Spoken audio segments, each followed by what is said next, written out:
শিরিন, আমি বুঝতে পারছি তোমার উপরে অনেক অন্যায় হয়েছে, কিন্তু অন্যায় তো গুড্ডির উপরেও হয়েছে। দিনের পর দিন ধরে পড়ে পড়ে শুধু মার খেয়েছে মেয়েটা। না মানে মার তো আর শুধু শরীরের মার দিলেই হয় না, অন্যরকম ভাবেও মার দেওয়া যায় মানুষ যদি চায়। এই বাড়ির অনেকেই তো দিনের পর দিন ধরে সেই অন্যায়টাই করে গেছে গুড্ডির ওপরে, সেই জন্যই হয়তো চলে গেছে। ও তো কাউকে জানায়ও নি। এই ক্ষেত্রে তুমি অন্তত ওর দোষটা দেখো না। তুমি কেন কথা বলছো? তুমি একটু চুপ করো না প্লিজ। কথা বলছি কারণ আমাকেও এসবের মধ্যে দিয়ে যেতে হয়েছে। আমি বুঝতে পারছি ওর মনের ভাবটা কিরকম হতে পারে। আমি তো অনেক বড়, আমার তো কোনো ভবিষ্যৎ ছিল না, তাই এখানেই থেকে গেছি। গুড্ডির তো সেটা নয়, ও তো বাচ্চা মেয়ে। ও হয়তো চায়নি সহ্য করতে, সেই জন্যই চলে গেছে। এরপরও যদি তোমরা ওর দোষ ধরো, কিভাবে সেটা হয়? আর পিকলু কেন গেছে সেটা তোমরা পিকলুকে জিজ্ঞাসা করো। এর জন্য ওই মেয়েটাকে কষ্ট দিয়ে কি লাভ? ও ছোটকামণি, ছোটকামণি তুমি জানো কি হয়েছে? কি আছে? ভয়ঙ্কর কাণ্ড যে ছোটকামণি, ভয়ঙ্কর কাণ্ড। গুড্ডি শহর ছেড়ে পাহাড়ে চলে যাচ্ছে, পিকলু সেটা জানতে পেরে গুড্ডিকে আটকাতে গেছে। ভয়ঙ্কর কাণ্ড হয়েছে। এটা আবার ভয়ঙ্কর কাণ্ড হলো না? না, কারুর কারুর কাছে ভয়ঙ্কর কাণ্ড তো বটেই। তুমি আমাকে টিস করছো দাদা ভাই?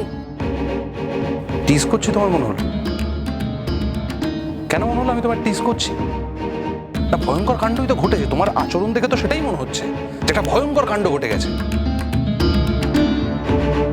ভয়ঙ্কর কাণ্ড ঘটে গেছে বলি না তুমি এতটা রিয়াক্ট করছো, ডিভোর্সের হুমকি দিচ্ছ, তোমার বাবা মা এসে থ্রেট করে যাচ্ছেন বাড়ি বসে। তুমি তো ব্যাপারটা দেখাচ্ছ এমন ভাবে যে একটা ভয়ঙ্কর কিছু ঘটে গেছে, তাই না? একজন মানুষ একটা মানুষের মতো কাজ করছে, মিনিমাম মানবিকতা থাকলে এটাই করা উচিত। আর যদি আমি তোমার জায়গায় থাকতাম না, যদি এটা আমার পার্টনার করতো, আমি বলছি শিরিন, আমি এতটা নির্লিপ্ত থাকতে পারতাম না। শোনো দাদা ভাই, আমি না এই পরিবারে এসেছি তোমার ভাইয়ের সাথে সংসার করার জন্য। আর বিয়ের পরও সে একটা পিছুটান নিয়ে বসে থাকবে আর আমি তাকে দিনে 10 বার মহান বলে প্রণাম করবো, সেটা আমার পক্ষে সম্ভব নয়। আর আমি ওরকম নইও, আমি এটা মেনে নিতে পারবো না। এবার আমাকে একটা ডিসিশন নিতেই হবে, আমি জাস্ট আর পারছি না।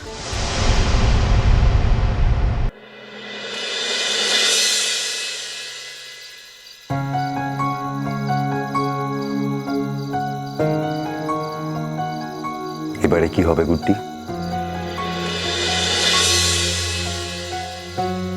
তোমার তো পুরো জীবনটাই ধ্বংস হয়ে গেল, সব ধ্বংস হয়ে গেল গুড্ডি। কখনো ভেবেছিলে আমার মতো একটা অস্পৃশ্য লোকের সঙ্গে তোমাকে একটা রাত একটা ঘরে কাটাতে হবে? কি যে হবে, একটা অভিশপ্ত দিন, একটা অভিশাপ। কি করে কিছুতেই বুঝতে পারছেন না এর পরিণতিটা ঠিক কি হবে। আমি নতুন করে আর কোনো অশান্তির মধ্যে নিজেকে জড়াতে চাইনি, অথচ দেখুন বাকি জীবনটা এই অশান্তিটা নিয়ে আমাকে কাটাতে হবে। কেন জড়াবো বলুন তো? আমার কি দোষ ছিল? আমি তো চেয়েছিলাম একাই নিজের মতো করে চলে যেতে চেয়েছিলাম। আপনি কেন এলেন বলুন তো?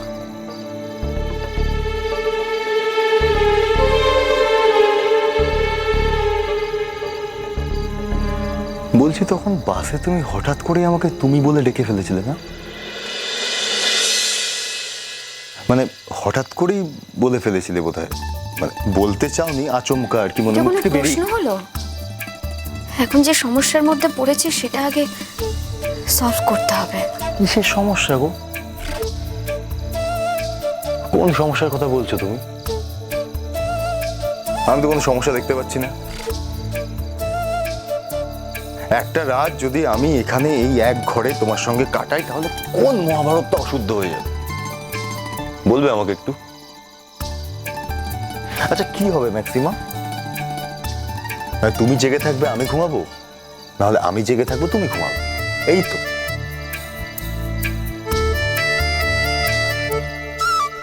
কি হবে? তোমার সবকিছু ধ্বংস হয়ে যাবে। ধ্বংস হয়ে গেল।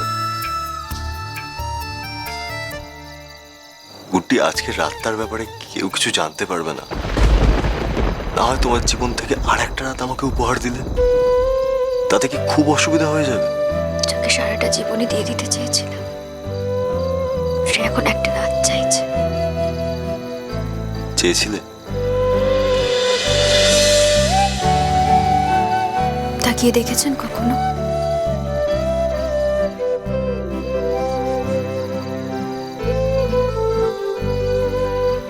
বলনি কেন? তোমাকে তো আমি অনেকবার জিজ্ঞেস করেছিলাম গুড্ডি, তুমি তো বারবার একটাই কথা বলেছিলে, এটা একটা অ্যাক্সিডেন্ট, তুমি বিয়েটা চাও না। এই বিয়েটা কেন বলনি? বলো। শুধু যে আমি একাই বলেছি তা তো নয়। মানুষ মুখে অনেক কথাই বলে, কিন্তু মনের ভেতরে অন্য অনেক কথা লেখা থাকে। কেউ সেই লেখা কথাটা পড়তে পারে, কেউ কেউ পারে না। কারোর পড়ার প্রয়োজন থাকে, আবার কারোর থাকে না। আপনার প্রয়োজন ছিল না, কারণ আপনার জীবন অন্য একজন মানুষ ছিল। তাই আপনি খামোকা আমার মনের ভেতরের লেখা কথাটা কেন পড়তে যাবেন? আমি তো আপনাকে কোনোদিনও কোনো দোষারোপ করিনি, কারণ আপনার কোনো দোষ নেই।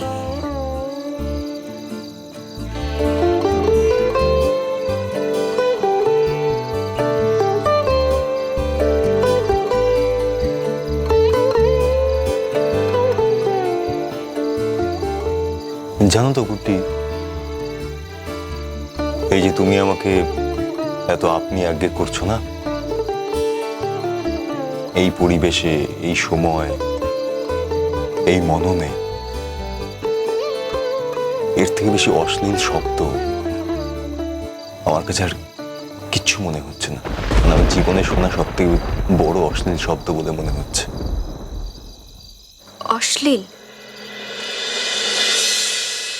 মাঝে মাঝে এই আপনি শব্দটা এত বেশি করে অশ্লীল মনে হচ্ছে না? বিশেষ করে নিজের জীবন থেকে বুঝেছি, আগে বুঝতাম না। আমি আপনাকে তুমি বলার কেউ নই। তবুও তো বলেছিলে। ভুল করে। ভুল করে?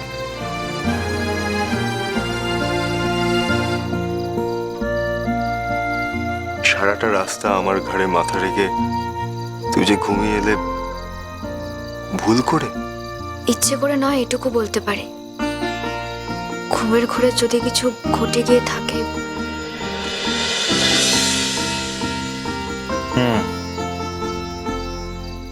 তাহলে যেটা দাঁড়ালো সেটা হচ্ছে, আর যদি আমার জায়গায় অন্য কেউ থাকতো আর তোমার যদি খুব ঘুম পেতো, তাহলে তুমি তার ঘাড়ে মাথা রেখেও ঘুমিয়ে পড়তে পারতে, তাই তো? অনেস্টলি অ্যান্সার দিও গুড্ডি। না,